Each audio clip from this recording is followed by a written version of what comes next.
City Plus. It is the show after the show, and I'm hanging with Felicia and Alexia to continue our conversation about curls and convo, a Yes. concept you created. How long has it been? It's been 10 years. 10 years. Yeah. It's almost a teenage. You I got a know. preteen. Yes, yes. And I actually have a preteen. I mean, and so people know about curls and convo, but what was your impetus for starting it? So it was my own personal journey, my own personal hair journey, if you will. I had I guess a negative reaction to a relaxer. This was like right when I first had my daughter, and I think it was just my hormones, to be honest. But also during that time, you have a newborn at home, you don't really want to go out, so I was organically missing hair appointments, things like that. But as I had conversations with other moms and other women, just about like the going natural, using different products, I learned that it was not just about hair, but about how I saw myself, how society sees me, especially being a woman of color. And of course, I have this little girl here. What kinds of things am I teaching her? So it originally started out as just like an event, just to get together with other moms and girls, have an open conversation, about things we go through in society. Not only how society sees us, but how we see ourselves, internally. So a lot of it, while we talk about hair and that being the conversation starter, if you will, it's more about self-confidence.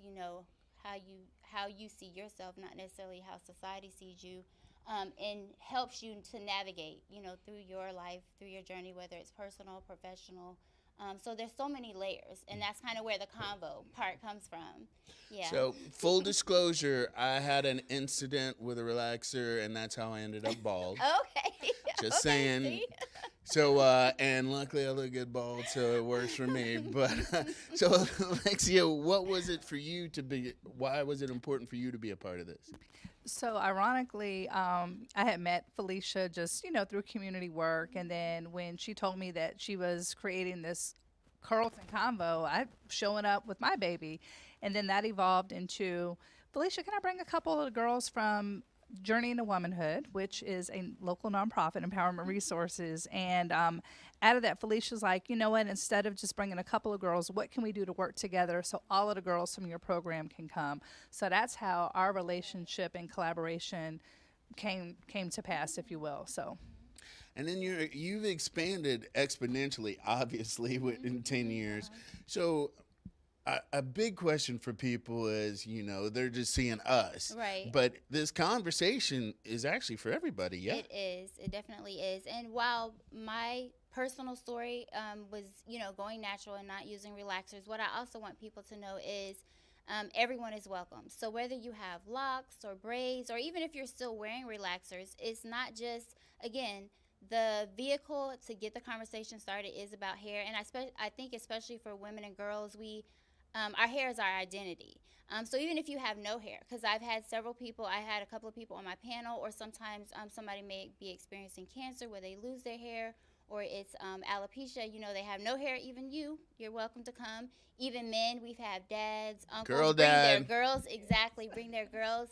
And so we start with the conversation about, maybe how to wear different hairstyles, but it's so much more than that. It's about, your identity, how you see yourself, how society sees you, and your mindset, and how it makes you, how you navigate through life and through your journeys, whether it's personal or professional. I always say to people that we are always our own worst critic. And, and then you see the memes and whatever. It's like you're not competing against anybody else. You're Right. competing against your yesterday. Right. And so I appreciate what you guys are doing, opening up that conversation. And because it's not always about the positivity from outside. It's like Right. you have to feel it Your inside. internal, You yes. can't love anybody if you don't love yourself. Right. That kind of thing. So I'm still Exactly. working on that. Don't judge. So Right. this weekend, or not this Next weekend, weekend, next February Saturday, 8th. February 8th, So yes. break down what that's going to be. So next weekend, February 8th, Saturday, it'll be at the ViStar Tower. It's only 3 hours, 11 to 2. And so we're going to do something a little different this year. Usually, as the host, I'm running around greeting people, and Alexia knows this. I'm like, always all over the place. So I'm not really sitting down. I do open up with a welcome, but this year I'm actually going to be doing a fireside chat And so I'm going to be allowing attendees to get to know me a little bit better and my why I started it, what to expect next, because we have some plans in the works for what's going to happen after our 10th year. We'll also have a panel discussion. I have some hairstylists that'll be on the panel. The teen winner from Miss Black USA will be back again to join us. We also have hair demos. There'll be a head wrap demo. And just conversations, being able to connect with everybody at the event. We'll also have small business vendors. I have about 5 or 6 small business vendors that'll be there. We provide a light lunch as well as a swag bag with some of our sponsors with different hair products and things like that for guests to take home. And Alexia, what's your experience? I'm looking over your experience. Yeah. So for me and our organization, it's just been eye-opening. It, like she said, there's a lot that gets crammed in, and it's about the relationship building. Our girls that come from Journey to Womanhood love the hair demos and just, learning different things that they can do with their hair, and the hair care piece as well, which is really important. And we laugh and we tease, but for some of our girls, having their edges is like the end thing. But there are some consequences to that. So, like they can have hair breakage. And I know last year one of the panelists or one of the hairstylists talked about that. Like, hey, it's okay, but don't overdo it. And you need to pay attention to how to maintain your hair. And at the end, I think the women and girls, we all walk away with that girl power and it's like a really good self-esteem booster. So having said that, do you have people that have come early, like when you first started, and then maybe they didn't come, or maybe they've been regular, but how has that evolution been received? Like, oh, we were here for the first, and now y'all are doing this, and what's their reaction? We have several attendees that have been maybe 4 or 5 years. I know you've been several years, and so each year it's I guess a similar format. Like we have a foundation, but we always do something slightly different. Like last year, I incorporated the history of our hair, so we were able to see how with slaves and back years ago, when during our culture, our heritage, like they wore cornrows, and hid rice in them when they were traveling, and like what that means. And so sometimes it's not, you see a cute hairstyle, if you will, but there was meaning behind it. Maybe they were braided a certain way because they were, or creating a map, or either it meant that they were part of a certain tribe. So we went through that whole thing with the history, and that was very interesting because it's a lot, in school, we didn't learn about a lot of these things. So even as adults, we didn't know, some of these things happen, right?